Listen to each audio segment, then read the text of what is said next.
Pickle వెల్లుల్లి ఆవకాయ తయారీ విధానము.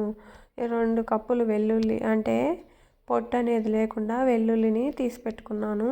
ఇప్పుడు ఒక బాండిల్ తీసుకొని 2 లేదా 3 స్పూన్ల ఆయిల్ వేసుకొని ఆయిల్ బాగా వేడయ్యాక ముందుగా పొట్టు తీసి పెట్టుకున్న 2 కప్పులు వెల్లుల్లి ముక్కలను అందులోనికి వేసుకొని 2 లేదా 3 నిమిషాల పాటు మీడియం ఫ్లేమ్లో అలా స్పూన్తో కలుపుతూ ఫ్రై చేసుకోండి.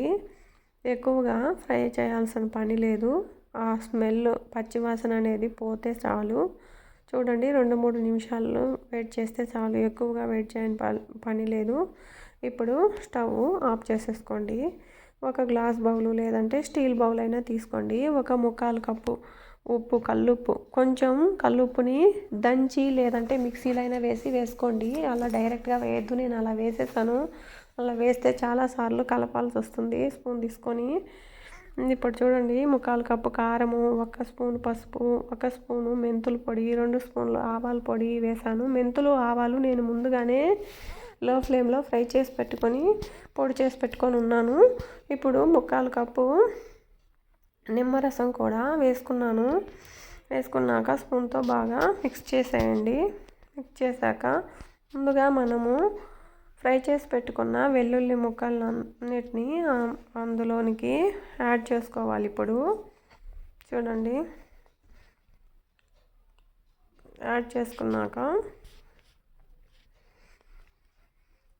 మళ్ళీ స్పూన్తో బాగా మిక్స్ చేయండి.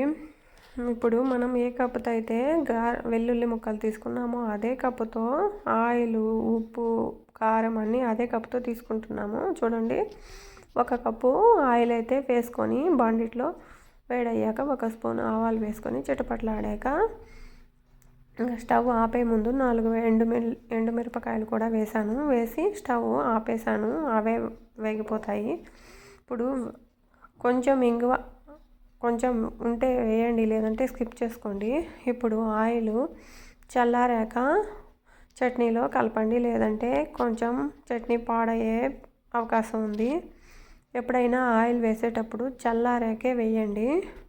ఇప్పుడు స్పూన్తో బాగా మిక్స్ చేయండి. ఆయిల్ అనేది పైకి కనిపిస్తుంది కదా, ఇలా మిక్స్ చేయడం వల్ల మొత్తం ఆయిల్ అంతా పికిలో అబ్జర్వ్ చేసేసుకుంటుంది, పీల్చేస్తుంది.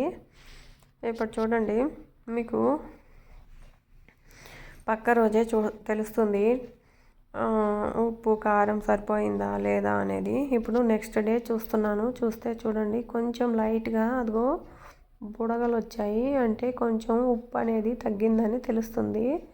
ఎందుకంటే నేను 2 కప్పులు కూడా వెల్లుల్లి ముక్కలు కప్పు నిండా తీసుకున్నాను కదా, సాల్ట్ అయితే 1/4 కప్పే తీసుకున్నాను కదా, అందుకే ఇలా ఉంది. ఇంకా 1/4 కప్పు కంటే కొంచెం తక్కువగా సాల్ట్ని యాడ్ చేసుకున్నాను. యాడ్ చేసుకొని మళ్ళీ బాగా కలిపాను. ఇప్పుడు నూనె కూడా కొంచెం తక్కువగానే అనిపిస్తుంది. అందుకని 1/2 కప్పు ఆయిల్ మళ్ళీ వేడి చేసి చల్లారపెట్టి మళ్ళీ కలుపుతున్నాను. మీకు పక్కా కొలతలు తెలియాలి అంటే డిస్క్రిప్షన్ లింక్లో మొత్తము ఇస్తాను, చూడండి. ఇప్పుడు ఆయిల్ కూడా యాడ్ చేస్తున్నాను. ఇప్పుడు మళ్ళీ ఒకసారి స్పూన్ తీసుకొని బాగా కలిపి 1 గ్లాసు సీసా లేదంటే జాడి అయినా తీసుకొని అందులోనికి మొత్తం పికిల్ని ట్రాన్స్ఫర్ చేసుకోండి. చూడండి తడి లేకుండా చూసుకోండి. ఫస్ట్ గ్లాస్ బౌలు లేదంటే జాడీ కూడా తడి లేకుండా ఉండాలి. ఇప్పుడు అంతా పికిల్ అంతా వెల్లుల్లి ఆవకాయనంతా గ్లాస్ సీసాలోకి వేసాను. వేసాక మూతని టైట్గా పెట్టండి. ఎన్ని రోజులైనా బాగుంటుంది. అంతేనండి వెల్లుల్లి ఊరగాయ.